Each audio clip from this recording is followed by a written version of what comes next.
Shalom Bapak Ibu terkasih dalam Tuhan, balik lagi bersama saya Samuel Rosen, dan kali ini saya ingin memberikan renungan singkat buat kita semua agar kita tetap bertumbuh dan pastinya kita akan diberkati oleh kebenaran firman Tuhan.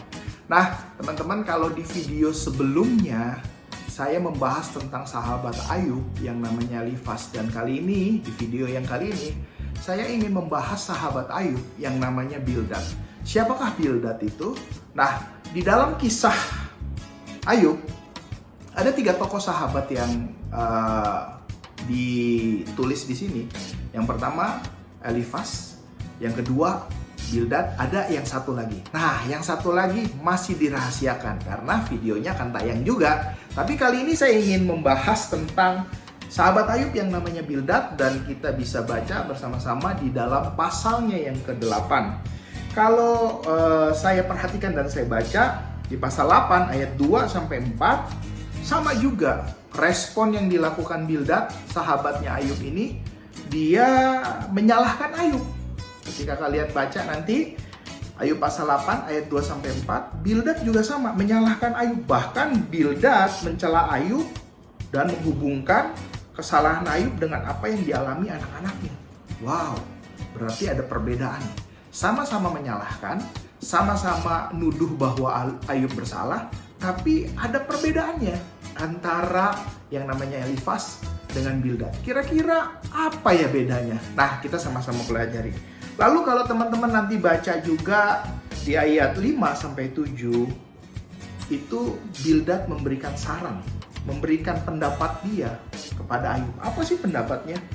Dan ketika saya baca, dan saya bisa simpulkan bahwa saran Bildad kepada Ayub agar Ayub meminta pengampunan dari Tuhan, supaya ketika Ayub minta pengampunan itu, maka Tuhan menunjukkan kasih karunia-Nya dan mulai memulihkan keadaan Ayub. Sama juga minta pengampunan, dan Bildad berpikir bahwa kesalahan Ayub akibat dari dosa-dosanya. Itu yang menarik. Ternyata ada 2 hal yang saya mau bahas dalam pasal 8 ini. Kesamaan dan perbedaan. Kesamaan Bildad dan Elifas adalah, kalau teman-teman nanti baca di ayat 6, itu jelas tertulis bahwa Ayub berdosa. Oleh sebab itu, Ayub menerima ganjaran dari Tuhan. Itu menurut mereka. Dan menurut pendapat mereka berdua, ketika saya baca adalah nggak mungkin Tuhan yang maha adil itu menghajar orang yang saleh dengan penderitaan. Nih, sama nih. Artinya nggak mungkin orang benar itu dikasih penderitaan. Yang dikasih penderitaan itu orang yang nggak benar, orang yang jahat. Kurang lebih begitu teman-teman. Ini menarik. Sahabat yang seharusnya memberikan dukungan, semangat, tetapi ini malah menghakimi dan ngejudge bahwa Ayub itu bersalah dan berdosa. Nah, itu tadi persamaannya. Kalau kita baca lagi, nanti teman-teman bisa baca di dalam Ayub pasal 8, ayat yang 8, ayat ke-8 sampai ke-10, yang menjadi perbedaan antara Elifas dan Bildad adalah, kalau Bildad mendasarkan nasihatnya kepada Ayub itu berdasarkan pengalaman orang lain. Sedangkan kalau Elifas, dia berdasarkan pengalaman dia sendiri. Ini yang menarik. Yang satu bilang, saya pernah ngalamin nih, kurang lebih ya bahasa yang sekarang begini. Saya udah pernah ngalamin ini, kayak begini nih. Itu berdasarkan pengalaman saya. Itu karena kita jauh dari Tuhan. Yang satu bilang bahwa berdasarkan pengalaman teman saya atau orang yang dekat sama saya di sekitar saya, dia mengalami seperti itu dan itu berdosa. Kurang lebih begitu teman-teman. Jadi dua-duanya menyudutkan Ayub adalah orang yang berdosa berdasarkan argumen mereka masing-masing. Nah, yang menjadi pertanyaan, apa yang Bildad lakukan terhadap Ayub? Nanti teman-teman bisa baca di pasal 8 ayat 11 sampai 13.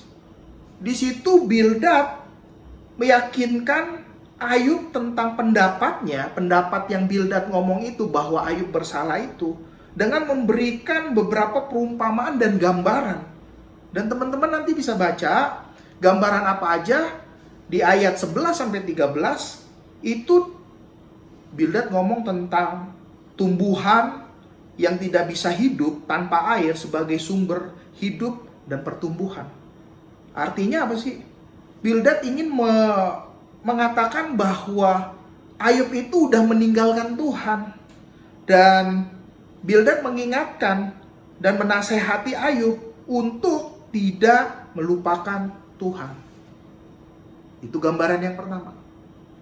Gambaran pertama, Bildad berpikir bahwa Ayub ini sudah jauh dari sumber hidup, sudah jauh dari sumber berkat yaitu Tuhan. Makanya sekarang harus balik. Kalau bahasa sekarangnya bilang begini, Yub, lu tuh udah jauh sama Tuhan. Yub, lu itu udah jauh dari Tuhan. Sumber berkat dan sumber kehidupan. Ayo balik Yub. Padahal Bildad kan tidak mengetahui dengan baik apa yang menjadi permasalahan, apa yang menjadi penyebab Ayub bisa mengalami seperti itu. Ini berdasarkan asumsi, penglihatan, atau apa yang dilihat mereka masing-masing. Dan mereka bisa menyimpulkan dengan cepat bahwa Ayub itu bersalah. Yang pertama tadi Bildad memberikan gambaran tentang tumbuhan yang hidup jauh dari sumber air.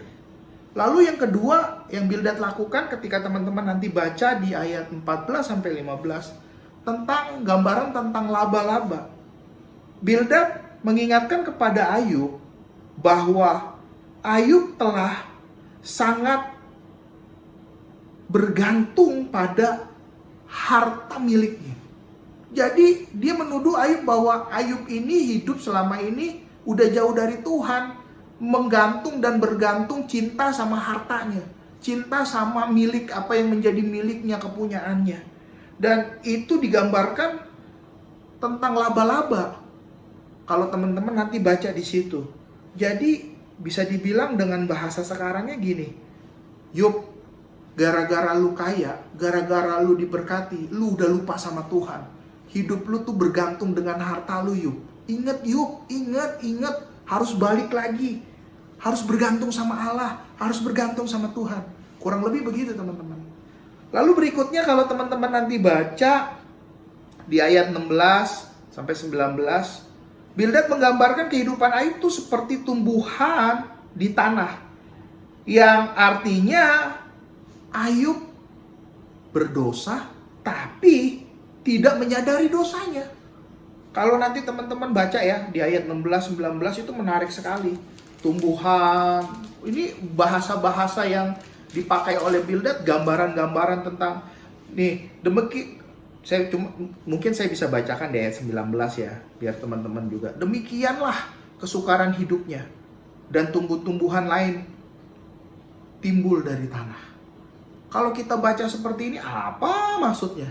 Tapi ketika kita coba belajar, kita menyelami, yang dimaksud Bildad ini adalah bahwa si Ayub ini melakukan kesalahan dan berdosa, tapi dia nggak sadar. Dia berdosa dan dia nggak salah.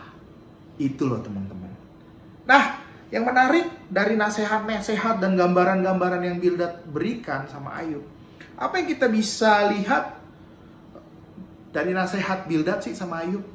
Dan saya menulis bahwa nasihat Bildad itu sebenarnya tidak sesuai dengan apa yang sesungguhnya Ayub alami. Teori bahwa penderitaan selalu disebabkan oleh dosa justru memperlihatkan betapa sempitnya pemikiran Bildad.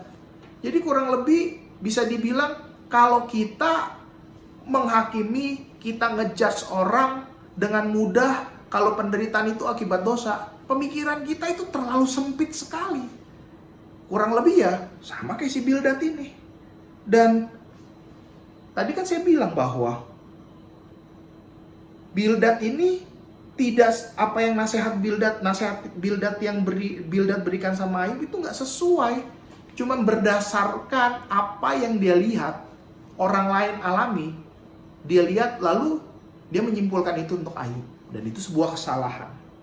Menjadi kesimpulan tentang kisah sahabat Ayub yang namanya Bildad adalah kita boleh memberikan masukan dan sudut pandang kita, Tetapi jangan menyamaratakan apa yang kita alami dengan orang lain. Karena setiap pengalaman hidup orang itu berbeda.